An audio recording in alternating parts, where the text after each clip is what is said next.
CrossFitters, it is Coach CK. My wife is in bed. Don't want to show too much skin over there. You good? I just wanted to drop a quick little content video about our first habit.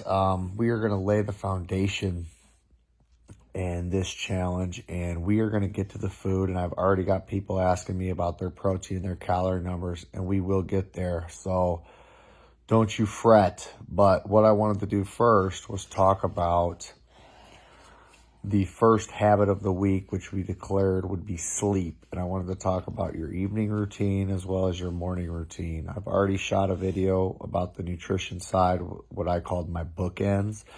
And so you can see how the evening and the morning routine both help me to hit my calorie number. So this is important for a food perspective as well. But what I wanted to bring up was just a simple little tip. And again, another thing I'm going to be telling you during these challenges, these instructional videos is groundbreaking. So again, I kind of feel like I've overlooked this because I've been looking for, this, if it's not some epic thing, if I've told you guys before, I don't want to repeat it. This stuff needs to be repeated. It needs to be hammered into us over and over again. And there's nothing new in the world. So what works, works. And it's not about figuring out this magic bullet. It's about executing with flawless commitment and consistency and shooting for that 100% and falling down to the 90%, right? And having a little bit of grace, but shooting for that 100% and not settling and not making excuses and not having these things pop up that are more important than what we want, right? Because if we're truly committed to what we want, we'll make it happen. Okay, so let's talk about the nighttime routine. Backwards plan your 7 hours of sleep. It's pretty simple. You figure out when you need to wake up, whether or not you're going to do your morning routine or not. You can allow for that time, but you need to figure out what time you're going to set your alarm for. Backwards plan to the 7 hours.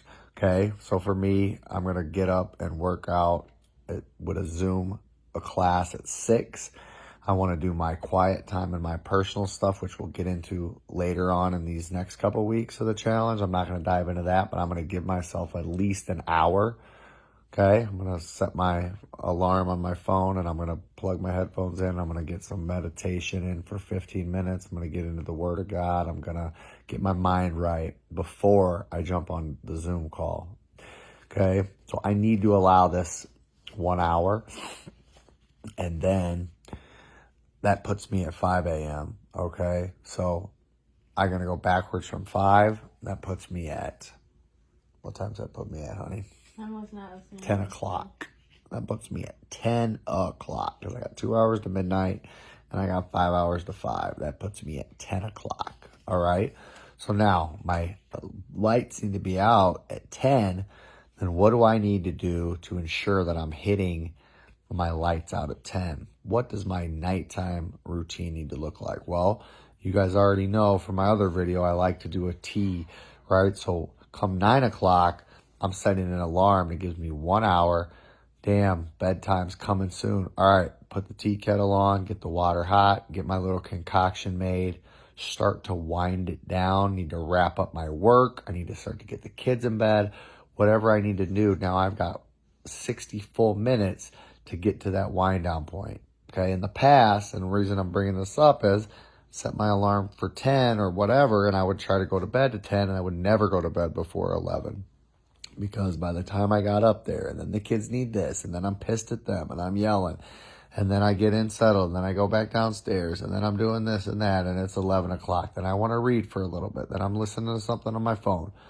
Okay, so we can get in to all the little nuances of whether you're going to leave your electronics downstairs, whether you're going to read a book versus watch TV, whether you need to have a black light on, put some freaking eye mask thing on, sleep in total darkness. All that stuff is great. But the bottom line is do whatever you need to do to make sure that when it's 10 o'clock, you're already getting ready to hit the pillow.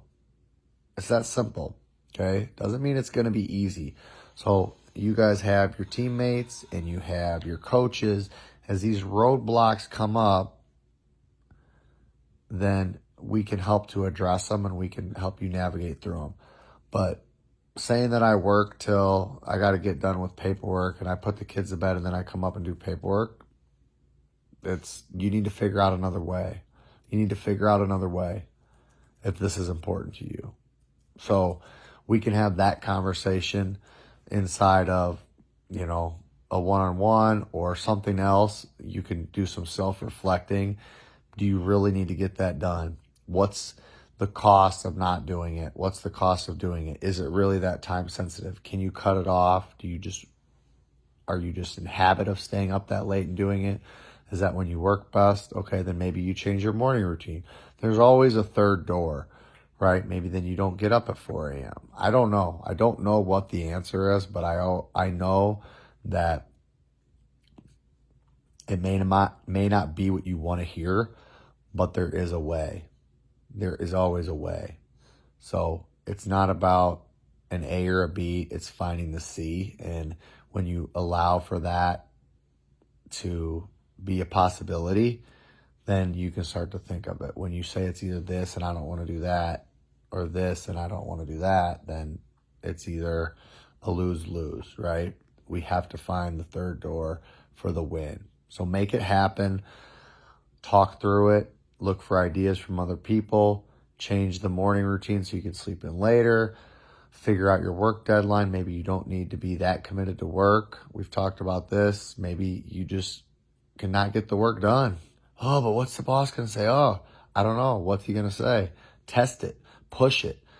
Don't make as much money. If you're making $350,000 and you'd be fine with $250,000, then take a fucking demotion.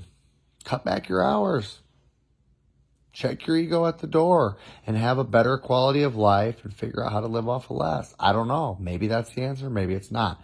Consider all possibilities. What is your driver and what can I do to work around it? Hopefully that's resonating with you. Maybe that's some truth that doesn't really sit well. If that's the case, it's probably good as well, right? Because that means it's stirring up something that is something where you might be, out of integrity with, and you need to question, because when it's something that kind of burns your biscuits a little bit, it's usually a reflection, that there's something not going on right. And,